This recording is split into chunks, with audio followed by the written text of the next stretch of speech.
জামাত ইসলাম করি। আমার এই বিএনপির ছেলে পেলে আমার এই বাড়ি গদ্দর ভেঙে দিয়ে গেছে। এই ঈদের 10 দিন আগের থেকে ওরা 10 লাখ টাকা আমার কাছে চাঁদা চাচ্ছে। আমি বলছি যে তোদের কিছু মিষ্টি খাতে আমি দিবানে, আমি দিতে পারি না। আমার বাচ্চারা হাসপাতালে, আমার ছেলেটা 5 দিন ধরে, যার কারণে আমি ওদের সাথে দেখা করতে পারি না। ওরা কন্টিনিউ আমার ফোন দেয়। এরপরে ঈদের পরে আমার কাছে চাইছে, আমি দিই নেই। আজকে আমার এই পরিণতি। দাদা চাইছে যে আমার টাকা লাগবে, ছেলে পেলের ঈদ সালামি আছে, তা আছে, আমার টাকা দিতে হবে। এই করে 10 লক্ষ টাকা আমার কাছে চাঁদা দাবি করেছে। চাঁদা দাবি করেছে রাজু, মোহাম্মদুল্লাহ সওয়াল, আশিক, কিটা কয় শাকিল, আর হচ্ছে ওই যে আকরাম মিরের সওয়াল। আকরাম মিরের সওয়াল হলো জহির, এরপরে ইনামুল, আর একটা হলো যে পলাশ। এই 3টে। আর এই যে আমাদের বাড়ির কাছে রফিকের সওয়াল তাহাবুল, মুজের ছেলে আশারুল, কমরুলের ছেলে, এই যে উসমানের ছেলে বাচ্চু, এরা, এবং মাগুরার থেকে মাস্তান ভাড়া করে নিয়ে আসে। এর কিচ্ছু জানি না। এরা আসছে হলো সেলিমের কাছে একটা ব্যাপারে, আমি মিটিয়ে দিছি ওদের সাথে থাকি যে 1 মাস পরে সেলিম টাকা দিয়ে দিবে না। এর ভিতরে আমি কিচ্ছু না, আমি জানি না কোনো কিছু। আমি আমার জামাইকে নিয়ে পাশের বাড়িতে দাওয়াত খাচ্ছি, এর মাঝে ওরা মারামারি করতে করতে আইসে। সেলিমের সাথে রাগ, কারোর সাথে কোনো আক্রোশ নেই। আমার বাড়ি গোয়াদ্দর, আমার একটা দরজা 60-70 হাজার টাকার দাম, একটা দরজা, সেইগুলা ভাঙ্গে চুরে, এই যে মিটার ফিটার, ওর ভিতরে নেম প্লেট, আমার ওইদের উপরে এইগুলা গাড়িগুলা, আমার 20 লাখ টাকার গাড়ি তস করে দিয়েছে। আমার মেয়ের 4টে সেলাই, 10 বছর আমার মেয়েটার বয়স। আমার 11 মাসের বাচ্চাটা, সেই বাচ্চাটা চিৎকার করছে মাটিতে পড়ে। এই কল্যাণ রাজ্য বিএনপির, এই বিএনপি কে আমরা চাইছি নাকি? এই বিএনপি আমরা চাইছি?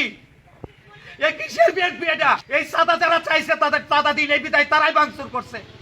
এই 1 নম্বর সন্ত্রাসী এই রাজু এবং এই মোহাম্মদুল্লাহ সওয়াল শাকিল এবং ওই যে আকরাম মিরের সওয়াল, এই 3টে, এই পলাশ, ইনামুল আর লোকে ওই জহির, এই 3টে।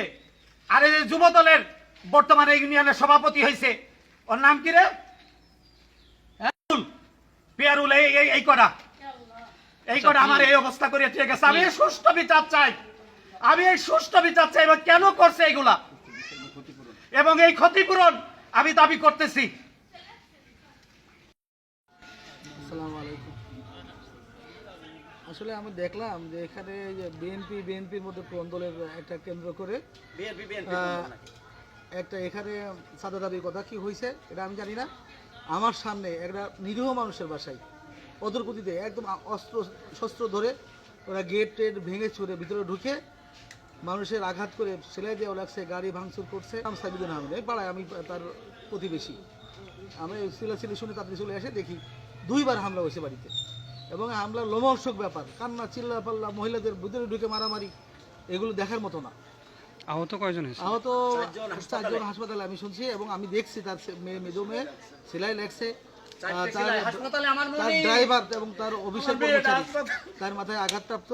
আমি নিজে তাকে সেবা করে হাসপাতালে পাঠাই দিচ্ছি। দেখার মতো না এগুলো। আমাদের ওই হয়েছে, আমার যে ছোট মেজো ননদের বাড়িতে নিয়ে ঝামেলা হয়েছে। তা আমরা ভাবছি যে ওইখানেই হবে কিছু, আমাদের বাড়িতে তো আর কিছু হবে না, কারণ আমাদের সাথে তো আর কিছু হয় নাই। আমি তারপরেও আমাদের গেটটা তালা মারছি যে যদি আবার আসে।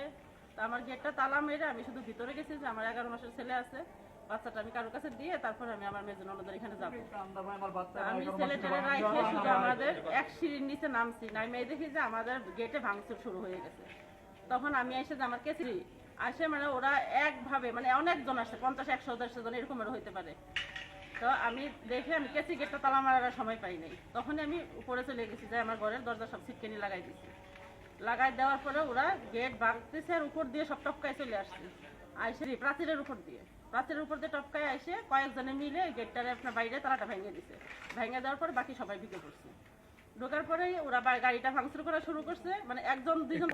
আর চাঁদা দাবি করেছিল আপনার 10 লাখ টাকা, সেটা তো আপনার ঈদের আগের থেকে বলতেছিলাম।